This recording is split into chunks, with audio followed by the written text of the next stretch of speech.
Assalamualaikum warahmatullahi wabarakatuh. Selamat pagi, salam sejahtera untuk kita semuanya. Kita lanjutkan materi MPG kita. Pada kesempatan kali ini, yang pertemuan ke-13, akan disampaikan dua poin pokok ya. Pertama adalah self-rating design, nanti dilanjutkan dengan double subject. Yang pertama adalah self-rating design. Kita lihat di sini. Ya, tujuan survei ya, itu tak lain adalah untuk mendapatkan penduga karakteristik populasi ya berdasarkan data sampel. Ya, itu tujuannya survei. Ya, itu sudah dibahas sebelumnya. Ya, kenapa kita tidak menggunakan data langsung populasi? Ya, kenapa kita mesti menggunakan survei? Apa keunggulan survei dibanding sensus? Itu sudah diketahui.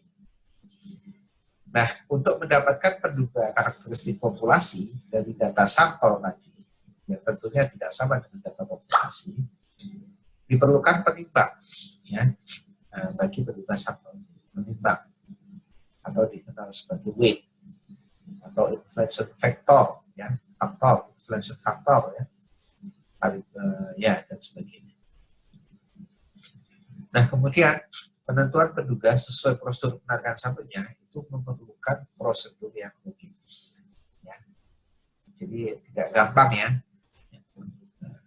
Estimator, desain estimator itu tergambar dari penilaian. Ya. Jadi representasi dari desain survei itu ada di penimbang. Nah, ini contohnya ya. Ini adalah penduga total populasi. Ya, ini sederhana ini ya. Ini penduga total populasi. Disinilah posisi desainnya. Ya, kalau ini menggunakan one step ya, satu tahap. Kalau dua tahap berarti segmennya ada dua, WI-nya WIJ, YIJ. Ya, di sini tempatnya desain surveinya.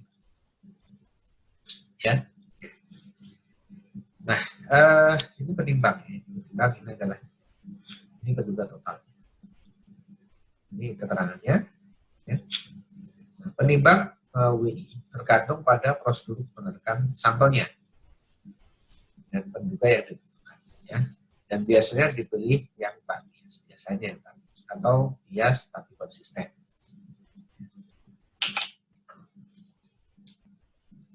Nah,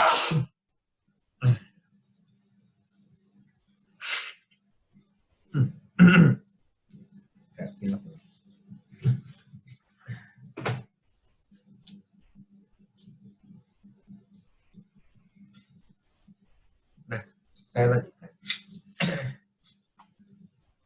Nah, WI itu tadi penimbang itu dikenal sebagai penimbang ya atau multiplier atau inflation factor karena digunakan untuk memblow up nilai yang diperoleh dari sampel untuk mendapatkan penduga populasi. Jadi kalau sampelnya itu 5 ya, 5 sementara populasinya itu ada 100 ya.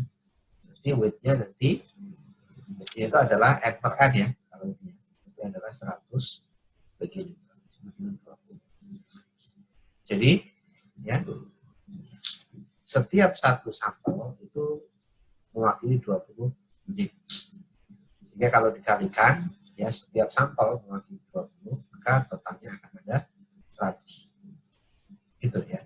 Jadi weight ini adalah digunakan 20 digunakan untuk memblow up ya nilai sampel tadi. Ya karena dia mewakili 20 seperti ini contohnya ya. Gitu. Influence faktor. Inflate atau diangkat di blow up. Ini sebagai contoh ya dalam SRS, WR atau WOR. Sistematik sirkuler ya, SRS atau sistematik. Penimbang yang digunakan ya itu adalah N per N. Jadi dari mana penimbang itu sebenarnya? Ya, penimbang itu sebenarnya dimulai dari probability selection-nya. probability seleksinya untuk SRS itu adalah 1/n.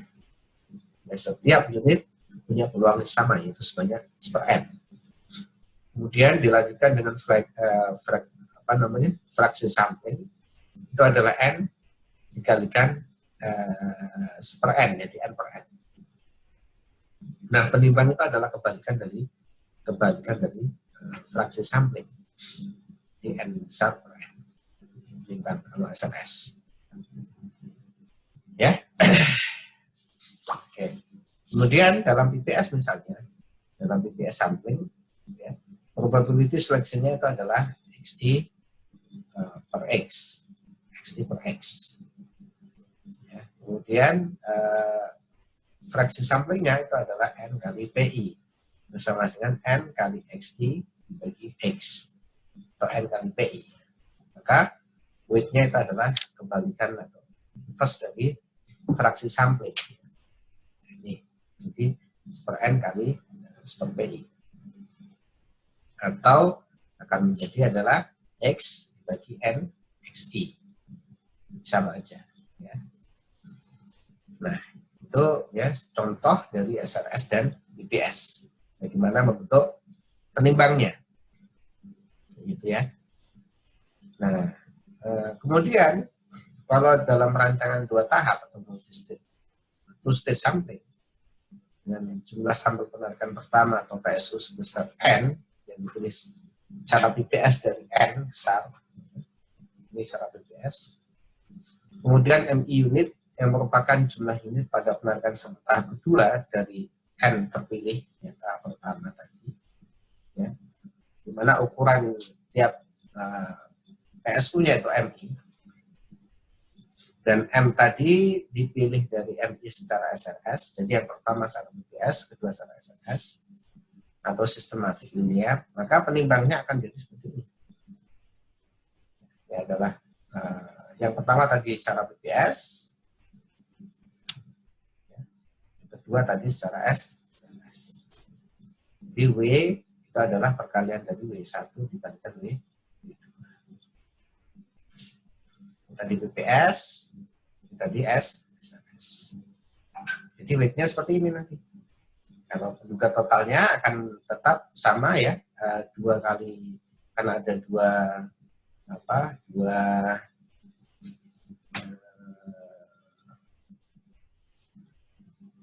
tahap ya, jadi DJ pada unit misalnya rumah tangga ya, pada blok sensus terpilih. J adalah rumah tangga ke J, I adalah blok sensus ke I.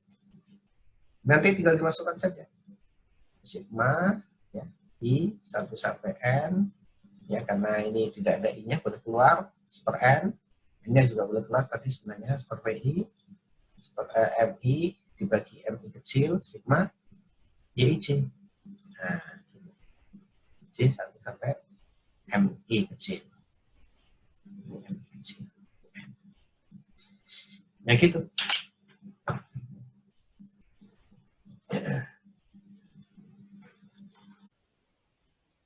Saya lanjutkan. Nah, kemudian karena penimbang tidak tergantung pada pengamatan sampel secara individual, pertama dihitung terlebih dahulu penimbang untuk setiap unit penarikan sampel pada pertama, dan kemudian penimbang kita berdua dikalikan. Intinya penimbang pertama, penimbang kedua di data pertama. Bisa dibayangkan betapa rumitnya menentukan penimbang tadi ya. Nah, kalau 2 tahap, 3 tahap, dan seterusnya. Banyak kan berbeda-beda jadi penimbangnya itu ya. Nah, tentu kalau semakin rumit penimbang akan semakin butuh waktu. Ya, butuh waktu ya, meskipun sekarang sudah bisa diatasi dengan teknologi, tapi juga ada satu cara yang bisa lebih efisien ya, yaitu adalah dengan self-weighting design. Jadi akan diformulasikan suatu penimbang yang sama untuk seluruh unit populasi, atau disebut sebagai rancangan penarikan sampel tertimbang sendiri atau self-weighting design. Kalau ini digunakan kalau kita tidak mau repot-repot ya, tidak mau repot nanti menghitung penimbangnya berbeda-beda. Bayangkan tiap untuk sensus berbeda, nanti tiap tahap kedua, tahap PSU, ya SSU tadi nanti berbeda-beda, itu akan banyak sekali. Ya bisa dibayangkan aja di Excel aja kalau beda-beda itu kan nanti penghitungnya juga akan. Ya, kalau hanya sedikit sih bisa, tapi kalau banyak misalnya jutaan atau ratusan ribu sampel gitu kan, itu kan akan rumit. Maka kemudian dikembangkan ya self-weighting design. Tapi ini juga tidak semua bisa dipraktekkan atau tidak semua bisa diterapkan. Ada kalanya yang kemudian memang tetap mempertahankan ya, perbedaan dari penimbang.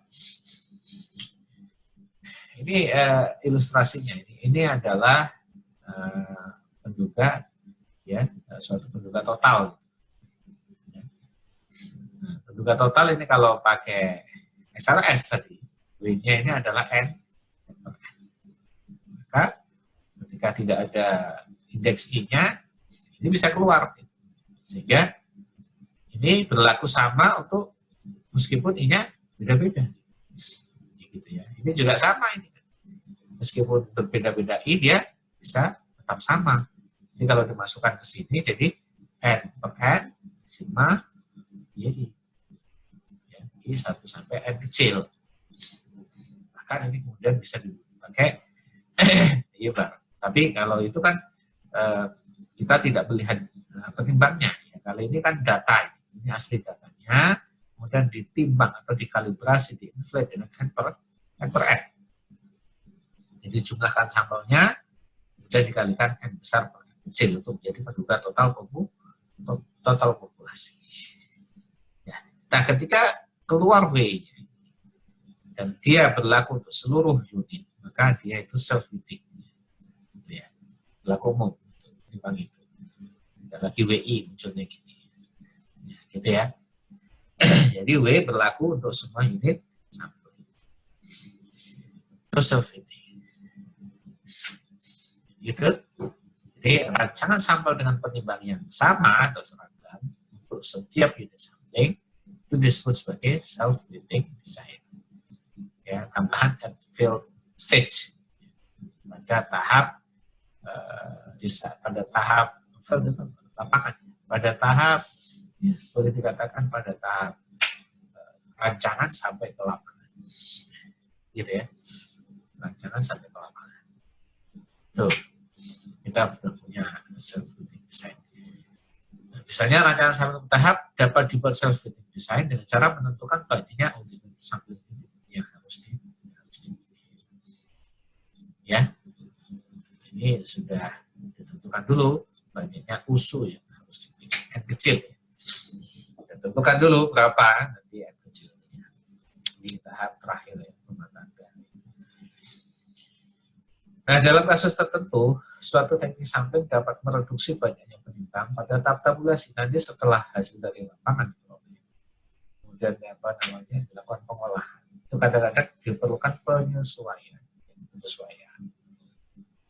Nah, penyesuaian saat tahap pengolahan itu disebut sebagai self-weighting design at tabulation stage. Misalnya nanti dikaitkan dengan hasil survei tadi ya, dikaitkan dengan data yang sebelumnya, data yang ada, data yang lebih besar, ada survei yang lebih besar. Jadi nanti dikaitkan supaya tidak ya ada konsistensi antar survei. Atau dikaitkan dengan data sensus misalnya, tapi ya sensus yang terbaru 2020, survei 2021. Nanti hasilnya itu bisa di adjust lagi ya saat setelah dari lapangan. Jadi ada 2 kali adjustment di situ ya. Nah, pertama adalah self-weighting saat menyusun desain sampai lapangan, sampai data-data, kemudian saat kita melakukan pengolahan itu juga ini masih diperlukan adanya suatu kompromi, ya, suatu adjustment, supaya nanti konsisten dengan data yang sudah ada yang lebih besar. Ya, gitu. Jadi, ya, untuk survei besar itu seringkali rancangan harus memenuhi dua kriteria di atas. Jadi, baik self-fitting design maupun self-fitting at failed state maupun at published stage. Itu sebagai pengetahuan kalian, ya, supaya nanti data statistik yang dihasilkan harus konsisten. Gitu ya. Kadang-kadang kita dari N besar, kemudian diambil N kecil, nanti saat lapangan dapat bagaimana, nanti itu harus disesuaikan lagi ya dengan kondisi rumah tangga yang sebenarnya. Ini kan klaster ya, klaster nanti dipilih N kecil, nanti ketika dihitung ulang itu kadang-kadang ya, jumlah penduduk misalnya itu tidak konsisten, maka ada namanya di situ adalah suatu adjustment kembali gitu ya, supaya nanti jumlah penduduknya dari hasil survei ini itu konsisten dengan survei sebelumnya yang lebih besar. Baik. Tadi sudah secara SRS ya, sekarang coba self-fitting design itu pada stratified ya.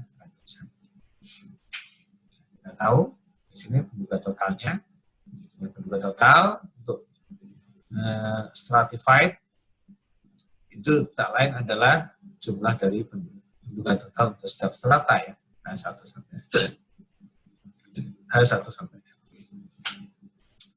Nah itu kemudian ya Y cap H-nya itu adalah ya, Y cap H-nya tadi itu bisa dihitung dengan sigma dari apa?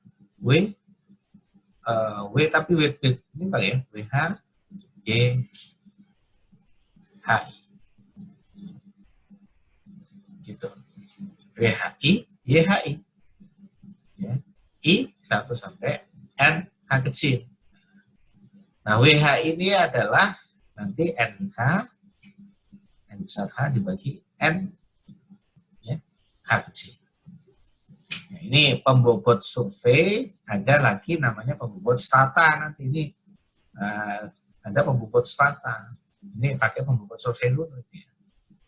Nah, kita kalau pembobot strata biasanya adalah ST itu nanti kalau pakai pendekatan rata-rata itu dengan pembobot strata. Nah, ini perlu hati-hati ya.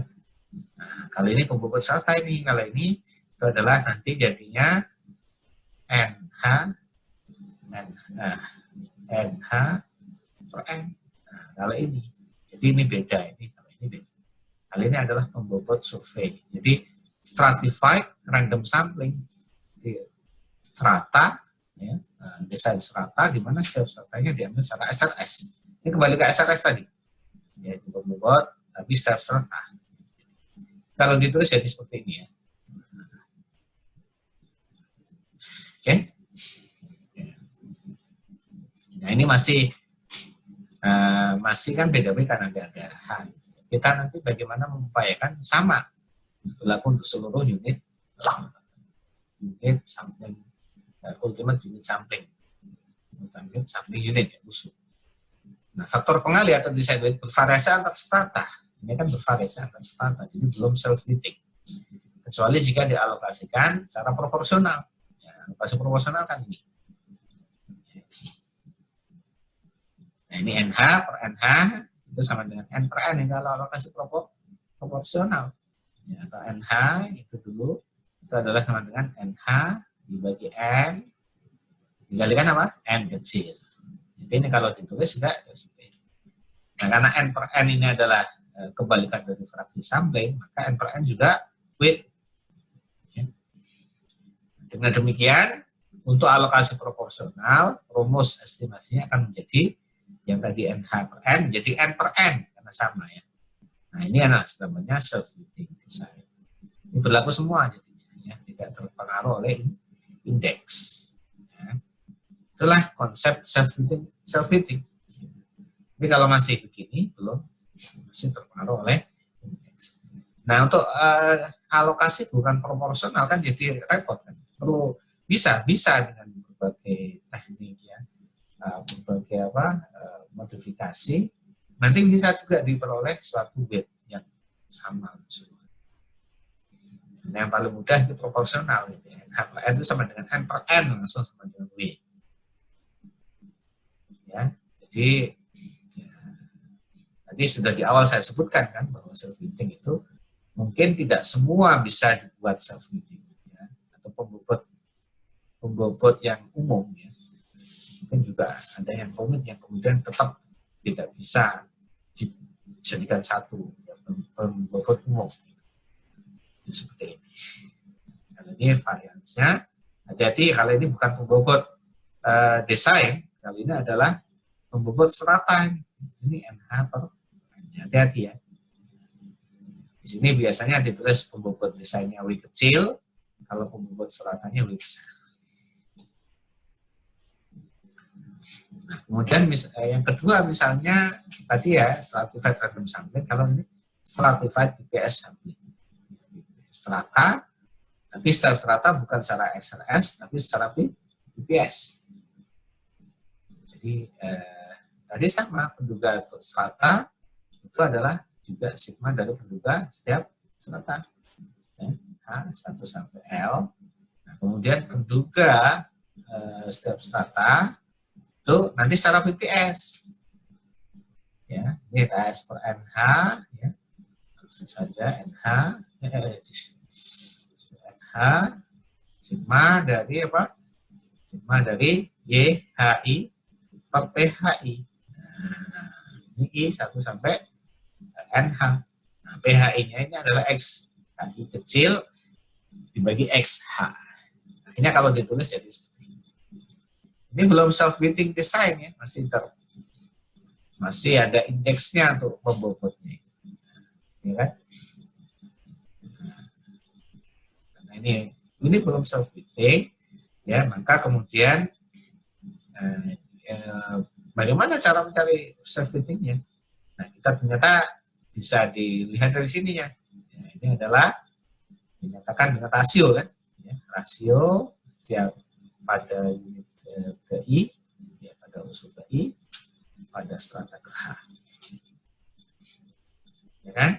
Nah, kemudian rancangan akan jadi self-weighting design jika alokasi dilakukan secara proporsional terhadap size-nya. Nah, ini kalau NH itu proporsional terhadap size-nya. Jadi nanti NH ini diganti dengan ini XH ya per X dikalikan N. NH-nya diganti ini.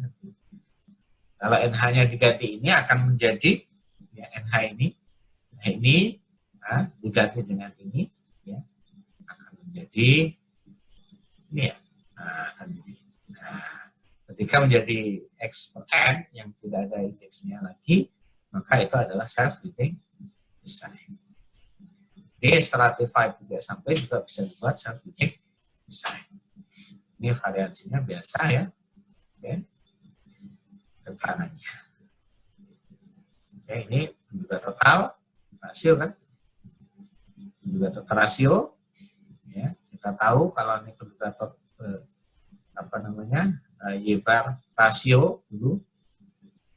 Ya, ini itu adalah rasio dikalikan dengan X bar. Kalau juga total rasio itu adalah rasio dikalikan X. Kalikan X ini jadi rasio kalikan X itu adalah juga total. Nah, ini untuk setiap strata pada unit musuh ke. Nah, ini penduga total setiap strata itu menjadi. Oke. Nah, sudah ini kita masukkan ke sini jadilah variansi. Jadi di sini intinya adalah mendapatkan suatu penimbang yang berlaku untuk seluruh unit sampling unitnya. Unit sampling unitnya. Atau rumah tangga. Berikutnya kita lanjutkan ke materi pokok bahasan kedua adalah double sampling atau dua fase sampling. 2 kali penarikan sampel. Tapi ini beda dengan penarikan sampel bertahap, itu multi stage ya, tahap. Kali ini two phase, dua fase gitu ya. Nah, kita lihat saja di sini. Beda ini antara two phase sampling dan two stage sampling. Ini double sampling gitu ya. Kalau multi stage itu bisa 2 tahap, bisa 3 tahap, bisa banyak. Kalau double stage itu hanya 2, itu saja. Tapi berbeda. Nah, ini kita lihat perbedaan. Dalam survei sampel, informasi mengenai auxiliary variable atau variabel bantu itu sering kali dibutuhkan. Ya, misalnya untuk strata, untuk PPS, ya, untuk rasio dan sebagainya. Ya. Itu sangat dibutuhkan. Gunanya adalah untuk meningkatkan efisiensi desain. Dan mencari X yang bukan variabel amatan, itu tujuannya adalah untuk meningkatkan efisiensi. Nah, penggunaan variabel bantu tadi sudah saya sebutkan, antara lain untuk keperluan stratifikasi, ya. Atau untuk penarikan sampel, misalnya DS, ya. Kan membutuhkan auxiliary variable. Ataupun sama-sama diestimasi, misalnya adalah estimasi rasio. Jadi Y-nya diestimasi, X-nya diestimasi. Rasio. Nah, kemudian pengumpulan informasi variabel bantu tadi dari seluruh unit populasi itu biayanya kan mahal. Ya. Nah, itu X-nya itu dikumpulkan seluruh unit populasi itu butuh biaya mahal. Maka akan lebih murah ya solusinya itu dilakukan preliminary sampel. Jadi semacam pendahuluan. Ya. Nah, tujuannya preliminary sampel tadi itu hanya untuk mendapatkan variabel bantu. Jadi kadang-kala kita N-nya misalnya itu adalah 80 juta, kita ingin mendapatkan ya penduga per kapita pengeluaran misalnya. Ya, pengeluaran per kapita. Itu auxiliary variabelnya dari mana ya? Kadang-kadang kemudian kita tidak dapatkan atau dapatkan variabel tapi harus dari 80 juta kan. Ya. Udah sekalian survei mendapatkan Y, mendapatkan X. Nah, berarti tidak ada di sini misalnya kita menggunakan PPS. Ya, tidak bisa. Ya kan? Karena kan PPS itu sudah ada X-nya kalau kita mengambil sampel. Ya kan? Sementara ini kalau Y-nya itu saat survei, X-nya ya kalau bisa jangan saat survei. Maka di sini disebut preliminary sampel. Atau sampel pendahuluan. Dan tujuannya hanya untuk mendapatkan variabel X. Belum Y-nya, belum. Biasanya Y-nya ini detail. Biasanya untuk mendapatkan Y ini adalah yang utama ini detail. Dan untuk mendapatkan X itu yang tidak detail. Misalnya apa? Misalnya hanya ART misalnya. Itu kan tidak detail. Jadi survei pertama hanya mendapatkan ART saja. Kemudian survei berikutnya ya tahap kedua atau stage kedua, phase kedua itu nanti yang detail. Makanya kan pengeluaran. Gitu ya. Nanti coba dilihat lagi. Nah, kemudian dilakukan subsampling dari preliminary sampel tadi untuk keperluan variabel utamanya atau Y. Ya. Jadi kita lihat ilustrasinya. Jadi double sampling adalah suatu teknik sampling di mana pada fase pertama itu dilakukan penarikan sampel sebesar N aksen dari N unit populasi. Ya, untuk tujuannya adalah mendapatkan variabel bantu saja X. Jadi N aksen ditaruh dari N itu untuk mendapatkan X. Ya. Nah, kemudian pada fase kedua penarikan sampel dilakukan N dari N aksen tadi. Penarikan sampel sebesar N dari N aksen tadi. Dari N, diambil M aksen, dan dari M aksen, diambil N. Tapi di N aksen ini hanya untuk mendapatkan X saja di survei. Sementara nanti di N ini baru data Y-nya. Gitu ya. Oke. Hey. Ini contohnya. Suatu survei akan dilakukan untuk memperkirakan pengeluaran rumah tangga. Ya, jadi variabel utamanya adalah pengeluaran. Misalnya di Y, pengeluaran. Kan detail untuk menanyakan pengeluaran itu detail. Detail sekali. Kenapa? Ya, beli bakso berapa kali, makan jadi berapa kali, ya, minuman jadi berapa kali, rokok, gula, beras, dan sebagainya. Banyak sekali. Termasuk pengeluaran tidak non makanan juga ada. Ditanyakan di sana. Pengeluaran kan ada dua, makanan, non makanan. Itu detail itu. Nah, ada ratusan pertanyaan. Untuk mendapatkan Y itu butuh ratusan pertanyaan dalam data pengeluaran. Ya kan? Kan lama untuk mendapatkan jawaban dari ratusan pertanyaan itu kan lama. Disusun hasil. Ya. Susun modul gitu ya. Untuk konsumsi itu. Lama itu. Jam-jam itu. Nah, kemudian pengeluaran rumah tangga itu sangat bervariasi antar rumah tangga sehingga apabila dilakukan survei langsung memerlukan jumlah sampel yang sangat besar.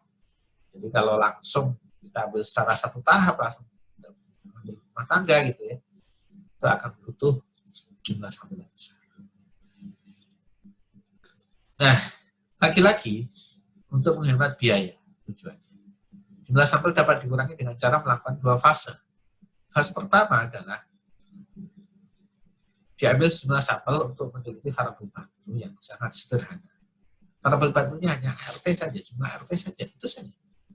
Oh, atau ditambah lagi misalnya, ya, tapi sederhana, jenis pekerjaan, gaya hidup, atau gaya hidup misalnya. Tapi yang sederhana, yang tidak butuh lama, gitu. Tidak sebagaimana Y.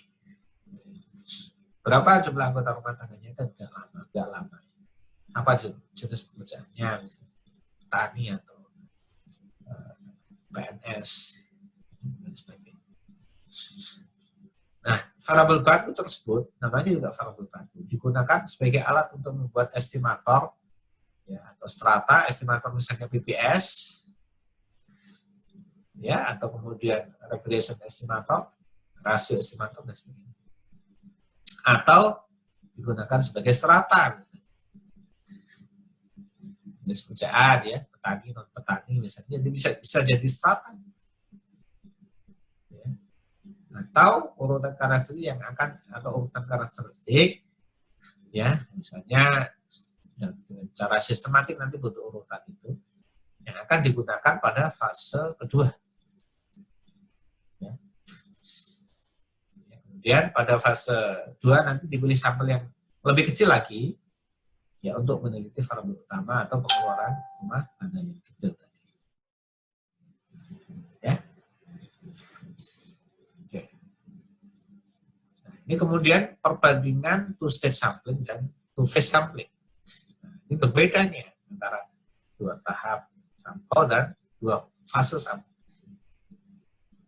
Jadi untuk mengingatnya itu adalah kalau two-stage sampling itu antara PSU dan SSU itu berbeda. Antara PSU dan USU itu berbeda. PSU biasanya berupa klaster, berupa kelompok, USU-nya berupa unit. Atau dalam ini misalnya kelompoknya itu blok sensus, USU-nya adalah rumah tangga. Jadi gitu. Itu berbeda ya antara PSU dan USU-nya. Kalau ini contohnya sekolah, USU-nya siswa. Ya. Dan di sini kita lihat penarikan sampel dari unit sampling tahap kedua itu SSU. Itu bisa dilakukan secara independen.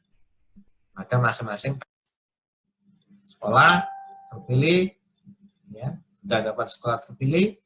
Dari sekolah akan dipilih siswa. Nah, saat memilih siswa, itu sekolah-sekolah terpilih tadi itu tidak harus semuanya gitu. Hanya SMA 1, SMA 2 sebagai sampel, SMA berapa lagi gitu. Begitu SMA 1 terpilih sebagai sampel, ya, itu bisa langsung dilakukan pemilihan sampel di SMA 1 itu berapa siswa yang akan dipilih. Tanpa harus menunggu seluruh PSU-nya selesai. Pendaftaran sekolah-sekolah itu selesai.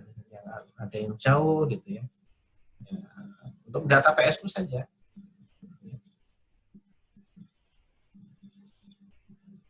Gitu ya. Tidak harus selesai semuanya. Di SMA 1, SMA 2, ya, itu nggak harus kemudian saling menunggu. Tapi kalau di double sampling, ya, itu apa? Dari PSU, ya seolah-olah gitu ya, dari PSU terpilih, dibentuk lagi secara keseluruhan kerangka sampel untuk penarikan sampel fase kedua. Jadi harus selesai di PSU-nya dulu. Kalau di sini kan tidak, misalnya SMA 1 ya, di two stage, SMA 1, SMA 2. Kan gini ya. Misalnya 2 sampel. Kita kan dari sini akan memilih siswa kan. Di sini akan memilih siswa kan. Saat memilih siswa di SMA 1, ini kan di listing dulu nih. Listing dulu. Tanpa harus menunggu listing di SMA 2 selesai, kita bisa langsung menarik sampel di sini. Di sini masih listing. Nggak masalah. Tapi kalau di sini, ini harus selesai semuanya di tahap PSU-nya. Dan dalam hal ini unit PSU itu sama dengan unit USU. Misalnya kalau itu PSU-nya itu siswa, SSU-nya juga siswa. Jadi ini N siswa akan dipilih sebesar N aksen siswa. Misalnya siswanya 1000. Nanti akan dipilih N aksen sebanyak misalnya 200. Yang 200 siswa ini hanya untuk mendata apa? Auxiliary variabelnya, X-nya saja, yang tidak detail untuk mendapatkan X. Dan ini harus selesai dulu semua 200-200-nya, dibuat kerangka sampel yang baru kemudian diambil lagi N. Sebanyak N misalnya 50 atau 20 siswa. Di sampel 20 siswa untuk data Y, ini detail. Ya, itu beda dengan ini klasternya dulu baru elemennya. Kalau ini elemen kemudian dipilih lagi elemennya dari elemen yang berbeda. Elemen yang di sini lebih besar karena kita akan membentuk frame baru di sini. Lagi-lagi di sini itu menderita kerugian ya saat harus menyediakan frame di sini, karena di sini juga menggunakan multi stage kan. Jadi nanti bisa digabung itu multi stage double sampling itu bisa digabung. Jadi double sampling itu tidak mengatasi kesulitan frame, tidak mengatasi. Ya, karena juga dia harus memilih sampel di tahap pertama itu. Di fase pertama itu dari populasinya. Ya, kalau unitnya digunakan, maka secara SRS atau sistematik ya, itu butuh frame ya, di tahap PSU-nya ya. Itu berat. Ya, jadi gitu. Tapi dia bisa lebih lebih efisien ketika ingin mendapatkan auxiliary variabelnya X. Nah, jadi ya masing-masing punya kelebihan kekurangan. Ini kelebihan kekurangan dibandingkan antara two stage sampling dan two phase sampling. Mungkin kan nggak ada three phase sampling, sebagaimana three stage sampling. Ya memungkinkan kalau diteruskan. Tapi ini suatu cara yang berbeda antara stage sampling dan phase sampling. Two phase sampling, double sampling itu membutuhkan kerangka sampel yang lengkap dan mutakhir. untuk keseluruhan populasi jelas. Ini berat ini. Ini yang sudah saya sampaikan di pertemuan sebelumnya, ini yang berat. Dan itu di double sampling harus ada. Kalau mau menggunakan probability sampling. Sedangkan two-stage samplingnya, kerangka sampel hanya pada PSU terpilih. PSU terpilih. Gitu. Di sini unggulnya, yang unggul yang mana? Yang unggul adalah two-stage. Di sini. Di sini unggul sementara adalah two-stage. Karena two-stage hanya pada PSU terpilih. Sedangkan two-stage itu semuanya.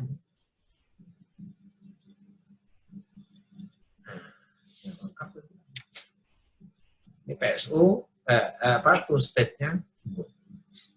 Kemudian, secara umum, two-stage sampling dapat diaplikasikan tanpa menggunakan variabel bantu, sedangkan pada two-phase sampling akan lebih efisien jika memanfaatkan variabel bantu. Kalau menggunakan variabel bantu, maka two-stage sampling lebih unggul di sini karena dia tadi tidak harus ke seluruhnya. Ya, dia ngambil sampel dulu sebagai preliminary hanya untuk mendapatkan X. Sementara kalau two-stage sampling tidak ada mekanisme seperti itu. Jadi harus ada kalau two-stage sampling ya, itu harus ada X-nya dulu harus ada. Itu di sini di sini unggul poinnya di two-phase sampling. Ya, di sini two-phase sampling. Kemudian titik lemah dari two-phase sampling adalah penarikan sampel harus menunggu hasil listing tadi secara keseluruhan dari preliminary sampel karena kita akan buat kerangka baru. Ya, dalam hal kerangka sampling tadi itu rugi itu two-phase sampling. Kalau two-stage kan tidak. Hanya pada PS terpilih. Ini kembali ini sebenarnya ini adalah penegasan dari yang pertama tadi. Gitu ya.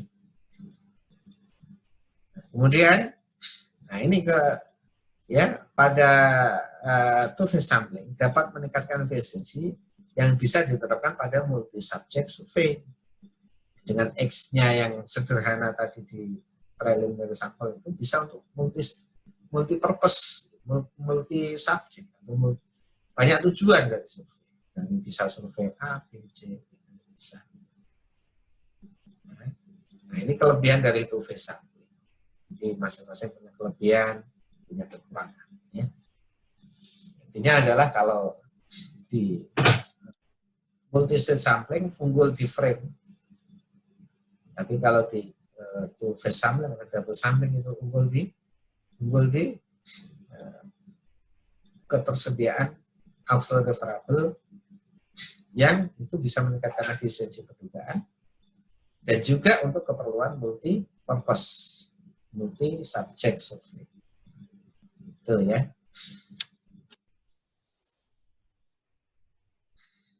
Efisiensi two-phase sampling. Kita kan saat ini bicara two-phase sampling. Itu dapat dilakukan integrasi listing untuk survei berbeda, ini kelebihan. Ini tadi tahap pertama dari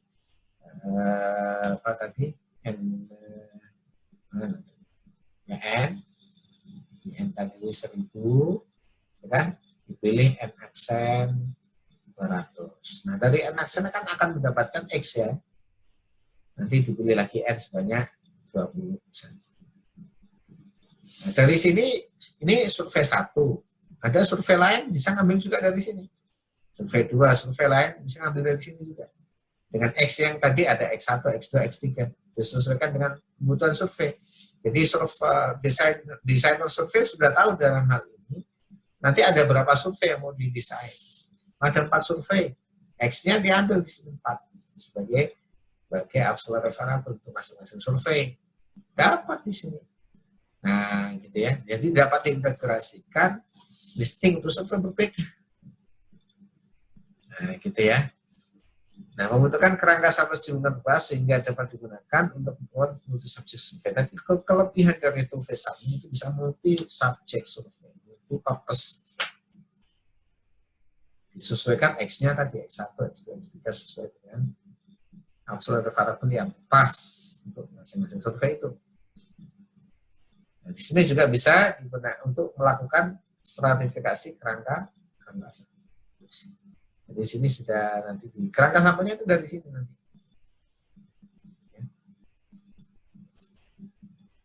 Ya, oke. Tapi untuk mendapatkan ini itu butuh kerangka sampel di sini juga kan gitu ya. Butuh kerangka sampel di seluruh unitnya. Nah, unit sampel terkecilnya ya. Apa tadi? Siswa, penduduk ya penduduk. Ini kalau kekurangannya. Dan nanti bagaimana bisa menyatukan antara multi-state dan double sampling ini ya suatu yang menarik. Ini ilustrasi perbedaan dari two-state sampling dan two-phase sampling. Ya. Saya lihat di situ teman-teman. Menarikkan sampel dua fase akan lebih baik apabila presisi lebih baik dari presisi sampel satu tahapnya. Presisinya lebih baik dari presisi sampel satu tahap. Cara presisi dia lebih baik. Ya, dari sampel satu tahap, misalnya ini langsung diambil N, itu masih bagus. Tapi tadi yang multi-state itu justru malah lebih bagus, presisinya lebih bagus yang elemen. Ya. Dan presisi melebihi kenaikan biaya untuk pengukuran variabel bantu. Jadi dia akan lebih baik two-phase sampling kalau punya presisi yang lebih baik dari satu. Kalau enggak bagaimana?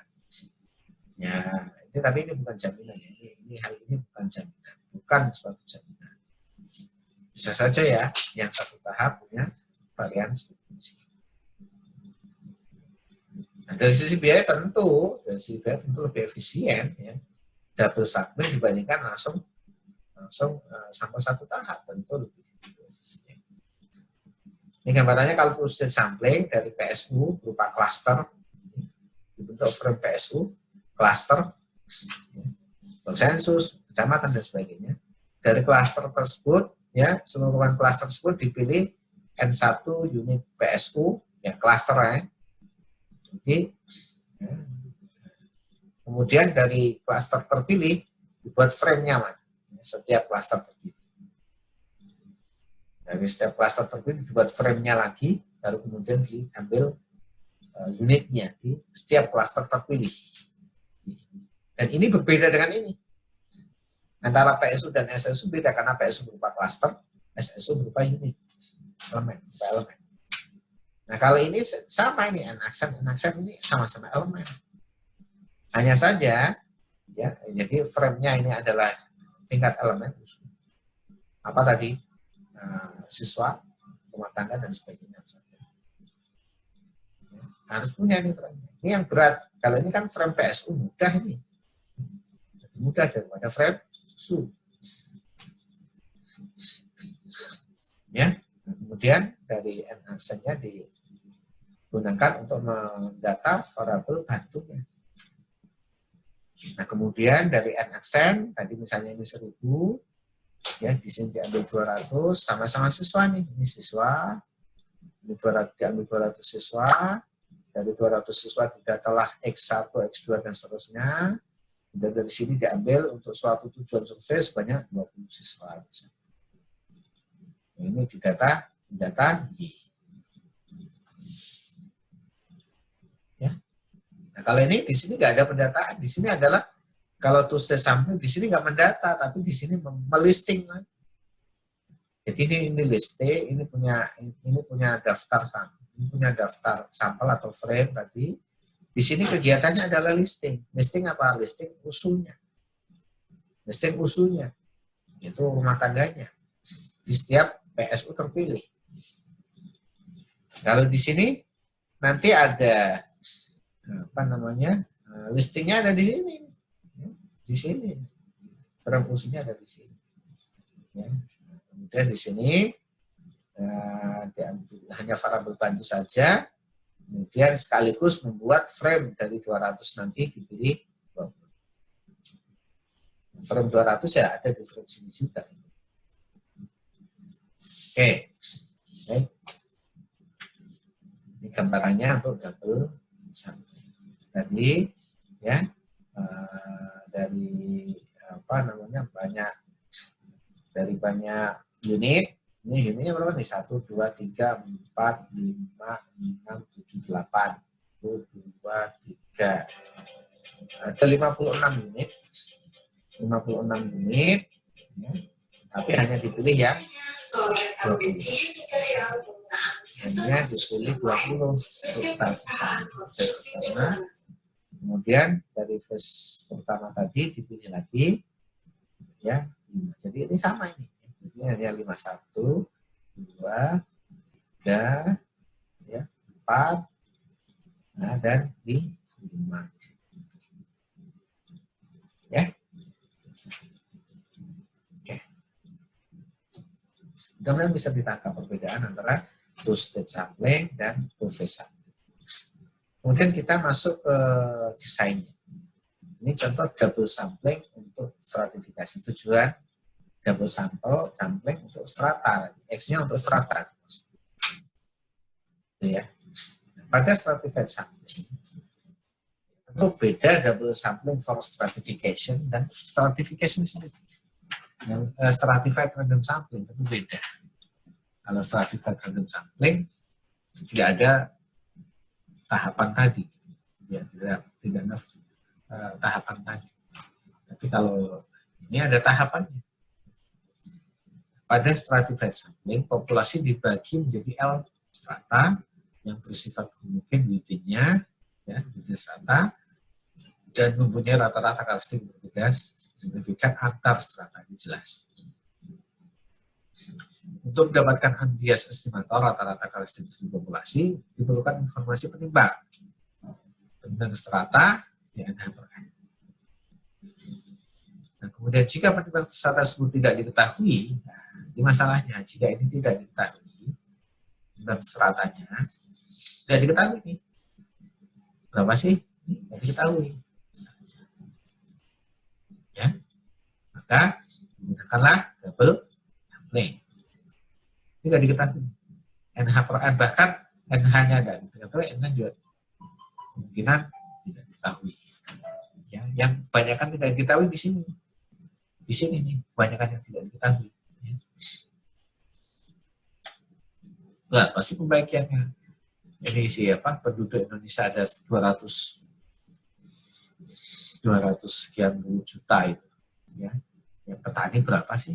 Yang non petani berapa sih? Itu nggak ketahui. Jumlahnya mungkin tahu. Jumlah perkiraannya mungkin tahu. Tapi petaninya berapa? Tidak tahu. Gitu ya. Nelayannya berapa? Nah, itu kemudian jika penerimaan tersebut tidak diketahui dari populasi, maka digunakan double sampling. Ini kalau ini tidak diketahui, maka kita gunakan double sampling dan memilih NaCS secara SRS untuk mengestimasi penimbangnya. Jadi yang diestimasi penimbang ini tadi. Ya, jadi NH per N-nya itu diganti dengan NH aksen dibanding N aksen. Ya. Jadi memilih N aksen, ya. Kemudian dari N aksen kan sampelnya tidak sebesar N gitu ya. Tidak sebesar unit ini kan. Ini bisa dilakukan tadi itu pendataan untuk mendapatkan variabel-variabel tadi, termasuk juga untuk mendapatkan udah tahu di sini petani, di sini nelayan, di sini dan seterusnya, di sini data tahu. Yang ini bisa menjadi strata itu, strata petani, strata nelayan, dan bisa yang lainnya. Nah, selanjutnya pada fase kedua, ya fase kedua setelah mendapatkan aksen. Untuk masing-masing strata dilakukan penarikan sampel sebesar NH dari N aksen. Secara SRS kan stratified. Awalnya kan strata yang setiap strata dia besar SRS. Untuk memperkirakan karakteristik yang diteliti untuk setiap strata. Ini rumus biasa. Itu. Nah, yang kemudian penduga stratified-nya itu kan harusnya sigma bukan ini. Kalian ini ya, Yebar stata, ya Yebar stata itu adalah sigma dari W. H, ini tapi penimbang serata nih, Yebar H. H 1 sampai L. Yang Yebar H ini. Nah, WH-nya tadi NH per NH tidak diketahui, diganti dengan N kecil H dibagi N aksen. Ya. Yebar. Nah, inilah tujuannya di sini. Itu tadi. Jadi ya, itulah ya cara para ahli ya, untuk menyelesaikan masalahnya. Ini tadi itu adalah N kecil, N aksen H dibagi N aksen. Ya. Misalnya tadi dari N-nya ada 1000, ambil N aksen ada 200. Nah ini kan di data nih, dari 200 ternyata ada 50-nya adalah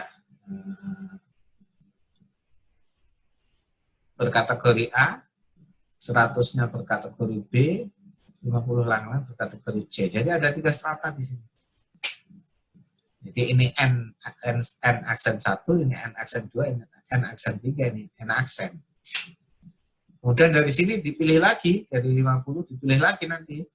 Dipilih lagi, dari 50 dipilih berapa? Dipilih 5, misalnya di sini dipilih 10, dipilih 5 lagi. Ini N kecil. Ya, kalau ini N-nya jadi ini sama dengan 2. Bagiannya di sini. Jadi L-nya 3 tadi ya. Itu. Ya. Kalau langsung dari sini nggak ketahuan tadi. Wah, 1000, wah nggak tahu ini. Nggak ambil lagi 200 yang tidak sebesar 1000. Ya, di datanya hanya 200. Oke, nah, itu solusi teratasi. Masalah teratasi.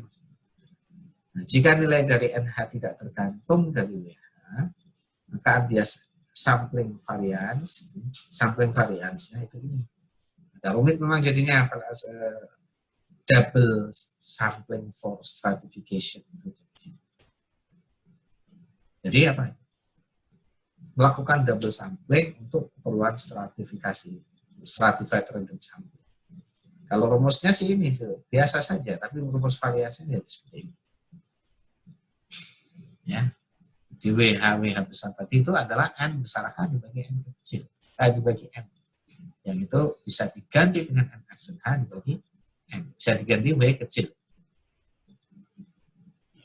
W kecil. Ini bukan di depan tadi yang penimbang self-within, bukan ya? Bukan, yang dicampur-campur ya. Oke, kemudian ini adalah variance. F tadi keterangannya, dan G itu keterangannya ini. Ini adalah sampel di tahap pertama. Jadi ini ada biasa saja nih, ya, bisa saya masukkan semuanya. Kemudian apa namanya? Untuk populasi besar, ini variansnya menjadi seperti ini, varian sampelnya menjadi seperti ini. Jadi ada populasi besar, ada penyesuaian ya, G-nya itu disesuaikan seolah-olah sama dengan berapa G-nya. G-nya sama dengan 1 gitu ya, populasi besar. G-nya sama dengan 1 untuk populasi besar. Ini akan jadi seperti ini. Variannya populasi besar. Dan untuk alokasi proporsional tadi, alokasi proporsional yang stratified-nya alokasinya pakai alokasi proporsional yang NH per N itu sama dengan NH per N kecil, juga akan sama dengan NH aksen per N kecil aksen, bisa begitu, akan sederhana menjadi seperti ini. Tapi ini tidak sama persis, ada penyesuaian di sini. Ini bisa dipakai untuk alokasi proporsional. Kemudian untuk estimasi proporsi, ya proporsi bukan proporsional, tapi proporsi Y-nya jadi proporsi, itu ya rumusnya ya seperti ini juga, ini menjadi Y per H. Ya. Ini N aksen H dibagi N. Nah, ini adalah estimator unbiased untuk P dengan varian ini. Duplikasi yang ini. Ya. Atau G-nya tadi tidak dianggap 1. Ya. Jadi karena ada double sampling tadi, maka jadi agak lebih tumpuk ya, tumpuk variasi. Kemudian karena tadi masih ada S besar H, Y besar bar gitu ya, Y besar bar H gitu, maka ini kan masih data-data populasi ya.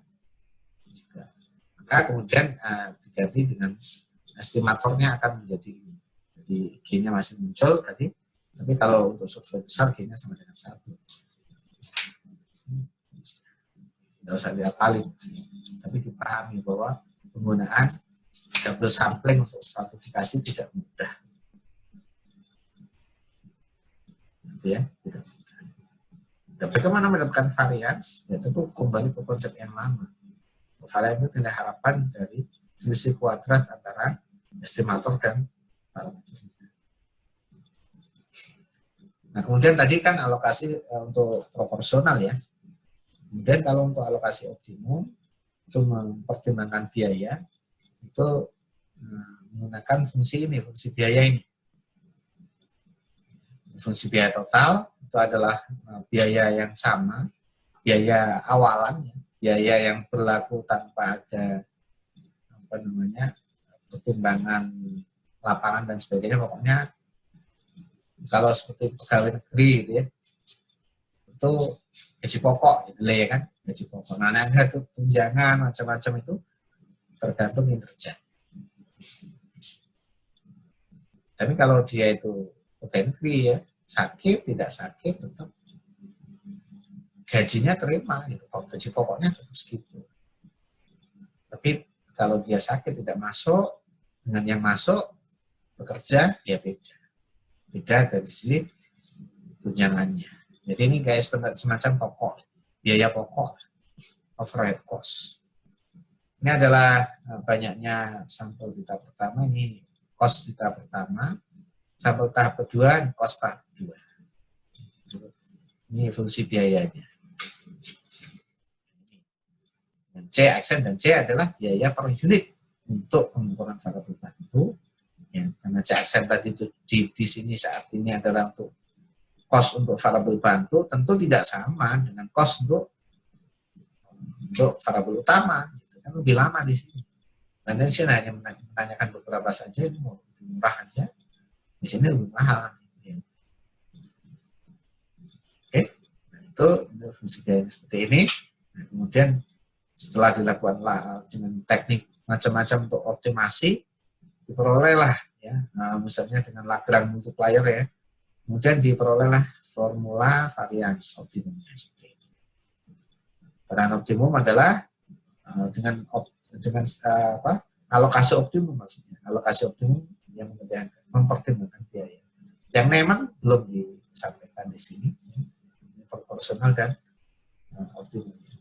Ini VN, ini variasi dari di tahap kedua,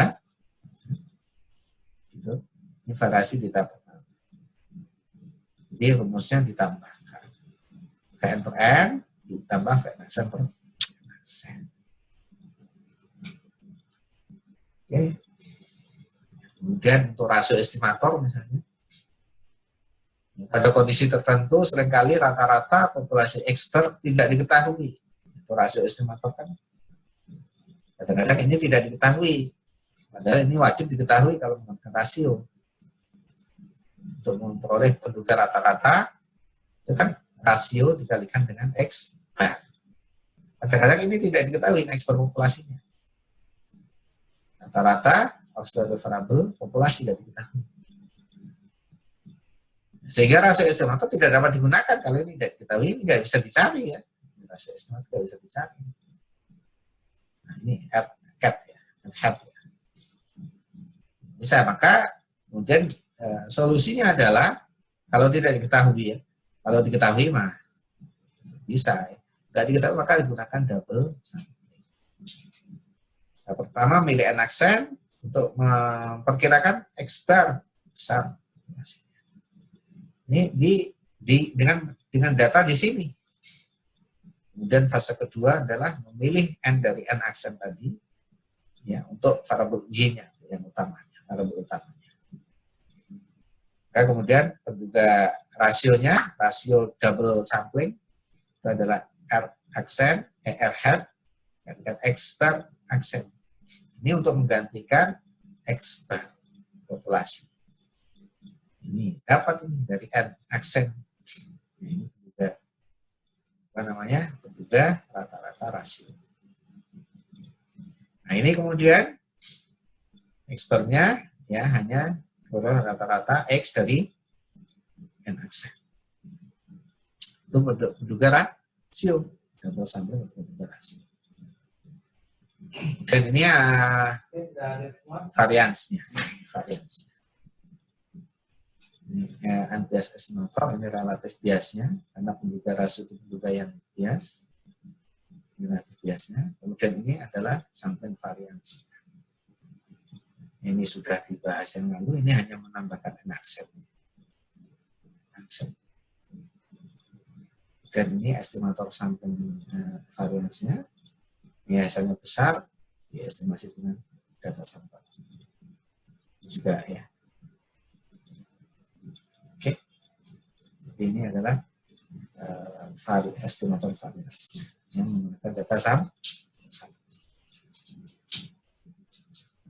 Kemudian ini untuk regression estimator. Sudah belajar kan ya? Nanti kita tulis ya.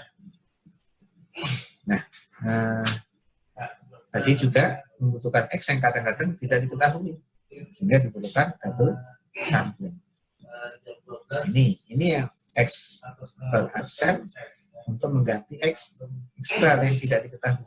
Jangan lupa screenshot dengan screenshot dari hasil ini dari sampel. Kalau ini dari N ini dari N, kalau ini dari N accent. Dulu menggunakan rata-ratanya dari N, rata-ratanya dari sigma XT per N accent, sigma XT per N. Karena N accent akan selalu bisa dari N. Lalu untuk double sampling. B adalah OLS dari B, beta. Atau SYX dibagi dengan SX kuadrat dari B. Yang sudah lewat. Ya, jadi dapat semua. Kemudian untuk PPS sampling, double sampling untuk PPS sampling. PPS juga kadang-kadang X-nya juga tidak diketahui. Kalau tidak diketahui kan tidak bisa digunakan untuk Y, maka digunakan double sampling. Skemanya sama tadi. Ya, jadi sampel N accent dipilih dari N, boleh ini secara SRSUM. Kemudian yang PPS tadi itu adalah diambil dari N. Diambil dari N accent, ya, mengambil N dari N accent secara PPS tadi. Ini adalah double sampling for PPS. Ini adalah bentuk PPS dengan double sampling. Ya, ini ada masukkan N dan N accent. Ya, N dan N accent. Ini tadi sampel tahap pertama, ini sampel tahap kedua. Di mana N itu diambil N accent, ya. N ini diambil dari sini. Kemudian ini ZI itu adalah ini. PI adalah X accent. Seolah-olah ini total, tapi dari preliminary sampling. Accent adalah dari jelas ya, saya kira jelas semuanya. Kemudian ini varian sampling atau PPS, double sampling, varian samplingnya. double sampling PPS ini varian samplingnya. Memang berbeda dengan tiga sampling biasa. Jadi ada tambahan-tambahan komponen di sini. Ini ada keterangannya SI kuadrat ini, SZ kuadrat ini. Hiper berarti sudah diperoleh tadi hiper yang ya. Ini hiper double PPS untuk mengganti hiper ini. Itu ya. Nah, kemudian varians estimasinya yang dihitung benar-benar yang dihitung dari sampel itu ini. Semuanya dari sampel. Sampel N ini dari sampel. Nah, ini diketahui, paling nggak diketahui lah. Sehingga kalau ini dimasukkan data-data dari sampel akan diperoleh penduga double sampling dengan PPS dan juga dilengkapi dengan varians ya hiper double sampling di PPS. Kalau sudah dapat dua-duanya maka akan lengkap. Nah, itu semuanya sudah disampaikan. Terima kasih atas perhatiannya. Selamat belajar dan jaga selalu kesehatan. Assalamualaikum warahmatullahi wabarakatuh.